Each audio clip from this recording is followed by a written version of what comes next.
nome é Lara Fábia e eu vou ministrar uma aula sobre fisiologia humana focada no tema de sistema nervoso. Bem, inicialmente a gente vai falar sobre os tecidos nervosos e sua histologia, que é a parte mais macro. Então, o tecido do sistema nervoso ele é dividido em dois, em neurônios e neuroglias. Os neurônios eles são mais focados por parte de sensibilidade, pensamentos, lembranças, controles musculares e regulação de secreções glandulares.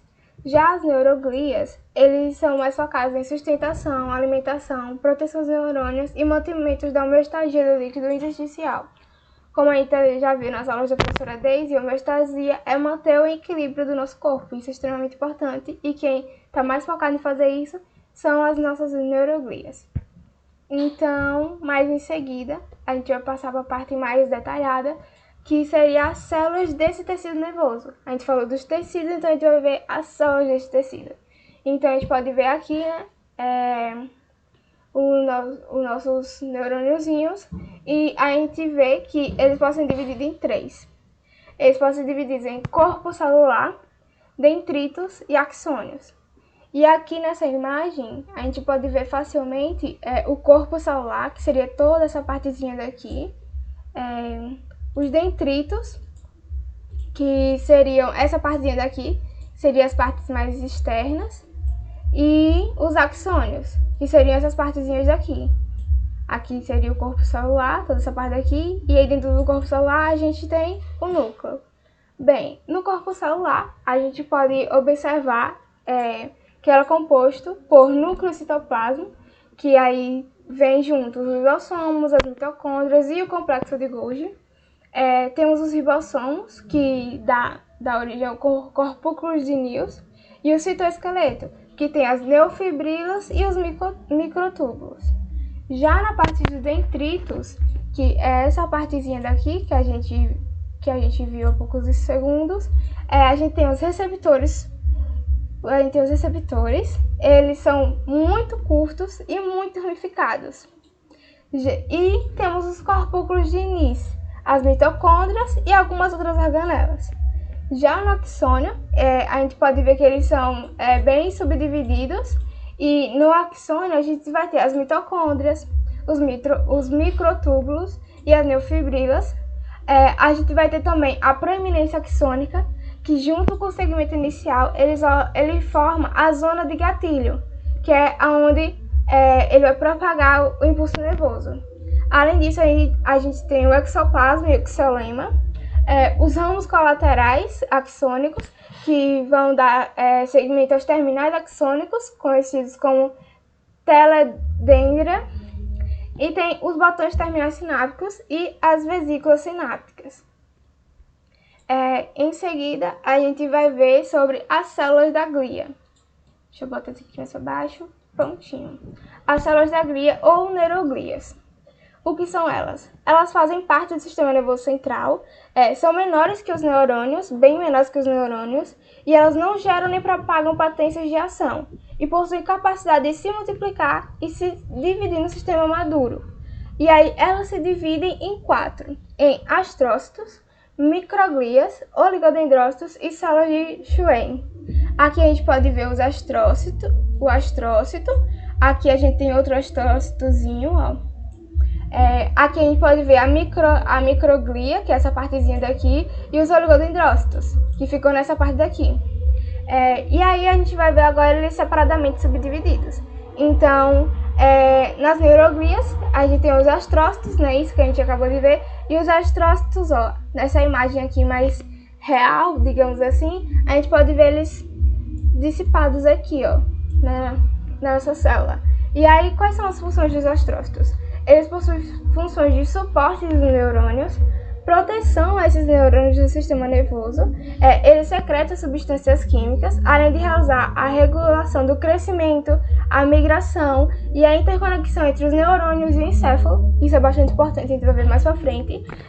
Tem também o equilíbrio do ambiente químico, e estudos mostram que ele está relacionado com o nosso aprendizado, a memória e influenciando a formação das sinapses neurais. E eles se subdividem em astrócitos protoplasmáticos e astrócitos fibrosos. Já a microglia, elas são extremamente pequenas, ela tem processos bem finos e emitem numerosas projeções espinhosas. E ela tem a função de fagocitação, ela fagocita. E a gente pode ver aqui as microglias distribuídas na nossa célula. Tem mais outra aqui, ó, bem pequenininha, bonitinha. E aí a gente tem os oligodendrócitos e as células de Schwann. Qual a principal diferença entre os dois? É que os oligodendrócitos, eles conseguem se acoplar, digamos assim, eles conseguem fazer a formação de várias bainhas de mielina. Várias. Essa é a função dele, a formação e manutenção de bainha de mielina em torno do axônio no nosso sistema nervoso central. Já a célula de Schwann, ela só consegue fazer isso com uma bainha de mielina, apenas uma. Então ela envolve os axônios do sistema nervoso periférico e ela mieliniza um único axônio. E ela tem papel também na regeneração do axônio. Essa é a principal diferença entre os dois e isso é bem importante ressaltar. E agora a gente vai para o potencial de ação do neurônio, que é uma das partes mais interessantezinhas, que a gente vai ver na aula. Então, resumidamente, o potencial de ação é unidirecional, ele vai apenas uma direção, ele ocorre do dendritro para o axônio e obedece à lei do tudo ou nada. O que seria essa lei do tudo ou nada? Essa lei é baseada em ou você alcança o potencial de ação ou não. Não existe o meio termo. Ou é tudo ou nada. Ou racha ou racha. Ou ele vai acontecer, realizar um impulso nervoso e alcançar o potencial de ação, ou não vai. A gente espera que aconteça, né?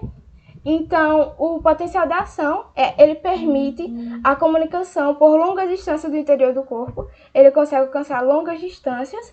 E durante o potencial de ação, os canais de sódio e potássio são controlados por voltagem, que abrem e fecham em sequência. Isso resulta, primeiro, na despolarização, em seguida, a inversão da polarização da membrana e depois ocorre a repolarização. A gente vai ver isso mais detalhadamente nesse gráficozinho. E o restabelecimento do potencial da membrana em repouso. Com o potencial de ação, se propaga de um ponto a outro ao longo da membrana sem diminuir, é útil para a comunicação de longa distância. Ou seja, a gente vai ter um potencial de ação ocorrendo em todo o nosso corpo, a gente vai receber informações em todo o nosso corpo. Além disso, os axônios com grande diâmetro conduzem impulsos em velocidades muito maiores do que axônios menores. Então, aqui a gente vai ver esse gráficozinho aqui, que é bastante interessante. A gente consegue ver aqui, né, que primeiro, esse gráfico é bem conhecido, a gente já viu bastante ele, eu tenho certeza que vocês já viram bastante ele. Então, vamos dar uma olhadinha. Aqui a gente consegue ver o limiar de excitabilidade. Nesse limiar de excitabilidade, ele está em repouso. Então, no 1 a gente pode ver aqui que ele tem potencial de repouso. Os canais de sódio e potássio estão todos fechados.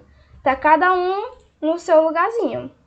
Já quando esses canais abrem, ele vai ocorrer a despolarização. Ele dá uma subidinha, que é o 2. Então, a gente vê aqui a despolarização, que é a abertura dos canais de sódio. Abre canal de sódio, sódio entra, despolarização, curva dá uma subidinha.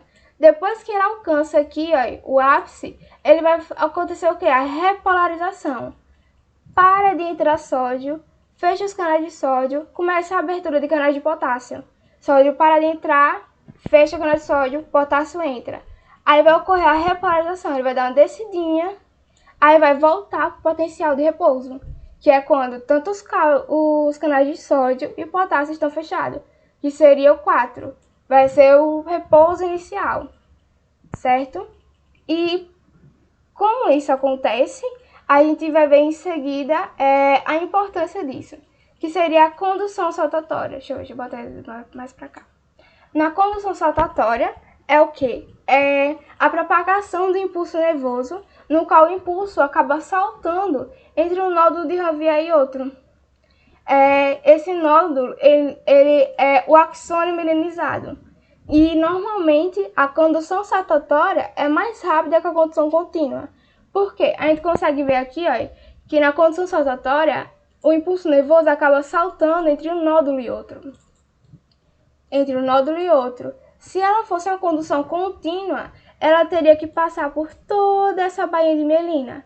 Com certeza seria mais lento, porque aqui, ó, ele salta até chegar lá. Mas se fosse passar por aqui, ele ia ser bem mais lento. E os nódulos de Ravier, eles são importantes por isso. Então a gente pode ver aqui, ó, nosso neurôniozinho. A gente tem os nódulos de Ravier bem aqui, ó. E aí a condução saltatória acaba pulando entre um e outro até chegar aqui. E aí o impulso nervoso chega bem mais rápido. E aí, quando ele salta de um nódulo para o outro, vai ocorrer a despolarização. Então, ele tá aqui, tá mais positivo. Quando ele vem para cá, ele vai deixar esse daqui mais. Tá negativo, vai ficar positivo. Porque aí isso acontece muito mais rápido. Quando esse daqui vai vir para aqui, esse processo já está acontecendo. Por isso que ele é extremamente rápido. Eu espero que vocês tenham conseguido entender. E agora a gente vai ver a sinapse química, que é quando o impulso nervoso já chegou... Cadê o slide voltar? Não voltou. Que é quando o impulso já chegou naquela pontinha lá que vai entrar em contato com o nosso músculo motor, por exemplo. Então, a gente vai ter dois tipos de sinapse, a sinapse química e a sinapse elétrica. Na sinapse química, a transferência do impulso nervoso é unidirecional, é apenas em uma única direção. E as membranas plasmáticas dos neurônios pré- e pós-ganglionares não se tocam. Por quê? Porque aqui vai ter um líquidozinho intersticial que vai fazer com que eles não se toquem. Então, tudo isso vai ser no processo sem se tocar, vai ser no processo um pouquinho mais lento do que a elétrica, e a gente vai ver por quê. Quando o impulso nervoso chega aqui, ó, depois da condução saltatória, vai abrir os canais de cálcio vai entrar, né? Como a gente vê aqui, ó, o cálcio entra, e aí chega aqui, temos as vesículas sinápticas, que elas vão estar já prontinhas lá para liberar o impulso. E aí ela vai passar por aqui, por esses neurotransmissores aqui. O cálcio vai sair daqui, vai passar pelos neurotransmissores. E aí, saindo dos neurotransmissores, a gente vai ver isso daqui, ó, que é o neurônio pós-ganglionar. Ele vai abrir e aí a passagem de cálcio vai acontecer. Então, ele vai sair daqui, vai passar por esse líquido intersticial aqui, que vai ser a separação entre um e outro, vai entrar pelos comportas, que é o canal controlador por ligantes, e aí quando ele passa disso daqui, ele vai chegar aqui, ó, no potencial pós-sináptico e vai continuar o impulso elétrico. Então, vai ser literalmente a chegada de informação. Vai haver o pulso elétrico, passa, canais de cálcio, abrem, ele chega aqui nessas vesículas sinápticas, o impulso é gerado, passa pelos canais aqui neurotransmissores, vai passar pelo canal controlador por ligantes, vai chegar na parte potencial pós-sináptico e o impulso nervoso vai seguir, a informação vai chegar. Já na parte da sinapse elétrica, ela é bem mais rápida. Por quê? Porque são junções comunicantes. E além disso, há uma sincronização. Então, a informação, o impulso nervoso já vai chegar aqui, pré-sináptico, vai descer direto para o pós-sináptico. Não existe abre comporta, fecha comporta de cálcio, não sei. Não existe isso. Ele vai passar diretamente. Então, é muito mais rápido. Ele não fica ligado também, tipo colado um no outro, mas existe uma comportazinha que já vai estar aberta e ele já vai passar diretamente para chegar ao impulso e realizar a ação. E como a gente viu os neurotransmissores mais para frente, né? A gente viu os neurotransmissores mais para frente, a gente vai ver agora os tipos de neurotransmissores. Então, os neurotransmissores são divididos em dois, que são de moléculas pequenas e neuropeptídeos, Acho que é alguma coisa assim. Eu acho que estou errada. Não, eu acho que é isso. Teremos. E aí, os neurotransmissores de moléculas pequenas vai ser subdividido em acetilcolina, aminoácidos, aminas biogênicas, ATP e outras purinas e óxido nítrico. E agora a gente vai ver separadamente o que são eles. Aqui os neurotransmissores que a gente acabou de ver, ó. Que chega a informação e a informação é dissipada. E agora a gente vai ver cada um deles. No primeiro, temos a acetilcolina, que a acetilcolina é dividida em neurotransmissor excitatório e neurotransmissor inibitório. No excitatório, é a junção dos neurônios onde sua ligação com os receptores ionotrópicos abre os canais de cátion. Abre os canais de cátion, vai informação positiva. E aí tem o inibitório, que ele se liga aos receptores metabrotópicos, acoplados à proteína G e abre os canais de sódio, ou seja, ali a passagem de sódio. Não, sódio não, minto, potássio. Cai potássio. E aí nós temos os aminoácidos. Os aminoácidos, ele pode ser dividido em dois. Existe o glutamato, que é o ácido glutamínico, e o asparato, que é o ácido asparático. E aí ele tem efeitos excitatórios potentes. E tem o GABA e a glicina. Eles têm efeitos inibitórios. Enquanto um é excitatório, o outro é inibitório. E aí nós temos as aminas biogênicas. Elas são divididas em três. Temos a noropinefrina, que ela está associada a despertar de sonos profundos, geralmente. Ela está associada no sonhar e na relação do humor, que a gente vai ver que a serotonina também tem uma relação com o humor, ela controla o humor, então eles têm uma igualdadezinha. A dopamina, ela está relacionada com respostas emocionais, comportamentos viciantes e experiências prazerosas. E a serotonina, que eu falei há poucos segundos, além do controle do humor, ela também tem a capacidade de controlar apetite, a indução ao sono e regulamentação da temperatura. Tem o ATP e as outras purinas, que ele é uma estrutura cíclica do radical adenosina do ATP e é chamada de anel de purina. E existe um neurotransmissor excitatório, tanto no sistema nervoso central quanto no sistema nervoso periférico.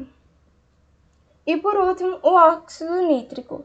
O óxido nítrico ele tem efeitos muito similares por todo o corpo. Ele é formado quando necessário e atua imediatamente e pode ter participação, segundo estudos, na memória e no aprendizado. Isso é bem importante para a gente está precisando. E aí existem os neuropeptídeos. Lembra que são dois, moléculas pequenas e os neuropeptídeos. Era esse o nome mesmo.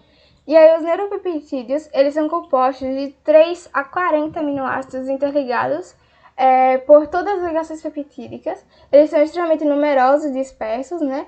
E eles são receptores metabotrópicos e têm ações tanto excitatórias quanto inibitórias. Ele é formado pelo corpo celular neural e em seguida eles são empacotados nas vísceras e transportados para os terminais axônicos. Ele tem a função de neurotransmissor e hormônios. Eles têm funções hormônicas. E aí eles podem ter alguns exemplinhos. Três dos exemplos, na verdade, são a substância P, as encefálicas e as endorfinas. As substâncias P, elas têm a capacidade de percepção de dor. As endorfinas têm o controle de dor. Então, elas têm umas ligaçãozinhas. Só que as endorfinas, elas também têm o registro das emoções. Já nas encefálicas, elas inibem impulsos dolorosos. E tem a função da memória, aprendizado, controle da temperatura corporal, que a gente viu algo parecido adiante, e na atividade sexual e na doença mental. Geralmente, quando a pessoa é diagnosticada com depressão, muitos dos remédios são em direção às partes encefálicas, que são a parte que controla mais o nosso cérebro relacionado a essas doenças. É sempre um remédio para aumentar ou diminuir uma coisa relacionada a isso. É interessante saber isso. E aí, agora a gente vai ver um pouquinho das funções do nosso sistema nervoso. A gente estava falando tanto sobre dor, sentir dor, inibidor, e a gente vai entender um pouquinho como isso funciona agora. Então, as funções elas podem ser divididas em três. a sensorial, a integrativa e a função motora. Então, na sensorial, a gente pode ver que ela detecta estímulos internos, ela tem papel na condução de informação, na relação encéfalo e medula espinhal, né, que a gente pode ver isso aqui, ó, encéfalo e medula espinhal, e nervos cranianos e espinhais. Já na função integrativa, a gente pode observar processamento, análise e armazenamento de informações sensoriais, que seria, no caso, não pise no fogo, vai queimar você. Isso é um armazenamento de uma informação sensorial, porque se você fazer isso, você vai sentir dor. E não é bom sentir dor. E aí nós temos outra coisa que seria a percepção, que está ligada ao encéfalo e está ligada ao estímulo sensorial. Você começar a encostar a mão num lugar quente e tirar rapidamente. Porque é um estímulo sensorial. A gente quer evitar de se queimar, entendeu? Isso é um estímulo. E aí nós temos a função motora, que está bem ligado. Então, na função motora, a gente tem informação integrada, a resposta motora, que é tirar a mão, a gente tem o ativamento dos músculos e das glândulas, a gente tem a ligação entre os nervos espinais e cranianos e a contração dos músculos e a secreção das glândulas. E agora a gente vai ver isso mais detalhadamente onde ocorre, porque a gente viu as funções gerais, agora a gente vai ver a separação entre o sistema nervoso central e o sistema nervoso periférico. No central, a gente pode ver que é subdividido em encéfalo, tem cerebelo, e tem o cérebro, que é subdividido em diencéfalo e telencéfalo. Aí a gente tem a nossa medula e o nosso tronco encefálico, que é dividido em bulbo, ponta e mesencéfalo. É aqui que ocorre a maioria da leva das informações. As informações são assimiladas aqui e são levadas para o nosso sistema motor. Então, como é que esse sistema, onde é que essa informação chega? Ela vai ser mais levada pelo sistema nervoso periférico. Então, no nosso sistema nervoso periférico, a gente tem os nervos cranianos, os nervos espinhais e os glândulos, que vai ser onde essas informações vão chegar e a gente vai reagir, e tem os receptores sensoriais. Esses receptores sensoriais, eles são divididos em três, que é a parte sintomática do sistema nervoso, que ele é constituído por um neurônio sensitivo e um neurônio motor, que é essa parte principal, que é a reação, que é o se mexer, que é o reagir, e a gente tem divisão autônoma do sistema nervoso, que ele é consistido de um neurônio sensitivo e dois motores, e temos a parte entérica do sistema nervoso, que como ele se consiste, ele tem aproximadamente 100 milhões de neurônios. Então ele tem muitos neurônios nessa parte, dispostos pelos plexos entéricos. Ele está na nossa parte gastrointestinal, que se estende, ele está nessa parte gastrointestinal, que vai fazer com que a gente possua informações vindas desse local, que é bastante importante, né? Que a gente precisa de informações de todos os locais do nosso corpo para a gente poder reagir e não morrer, o que é importante. Bem, essas são as referências. Se eu usar de ir, eu agradeceria isso aqui. Essas são as referências. Muito obrigada pela atenção.